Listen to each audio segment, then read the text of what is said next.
জামাত ইসলাম গুলো চাঁদা উঠাই দিব। এখনো বর্তমানে 1000 টাকা মানতি নেই আমাদের কাছ থেকে, লাইনম্যানরা নিতেছে এখনো বর্তমান সময়। জামাত ইসলাম যাদের রাখছে ডিউটির কারণে তারা খাইতেছে।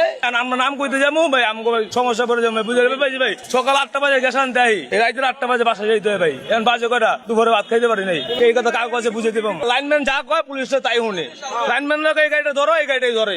মানে ওরা মানতি না থাকলে ওরা এই কাজগুলো করে। পুলিশ এমনি আঙ্গ কোনো বিরক্ত করে না, আমাদের লোকজন বিরক্ত করায়। যারা মান্ত্রী না এরা কোন দলের লোক? জামাত ইসলাম যেহেতু আইসে, জামাত ইসলাম দেখতেছেন এটা কোন দলের লোক? জামাত ইসলাম তার ক্ষমতায় আসে না। আমাদের জুরাইন ক্ষমতা নাই, আমার এই জায়গায় ভোট তো জামাত ইসলাম পাস করছে তাই না? জামাত ইসলাম দেখতেছে না, জামাত ইসলাম সব বইলা গেছে এই জায়গায় সরাসরি। এই জায়গায় কোন চাঁদাবাজি চলবো না, বইলা গেছে না? চাঁদা তো ঠিকই ভাই চলতেছে সব জায়গায়, কে বন্ধ করতে পারে নাই ভাই।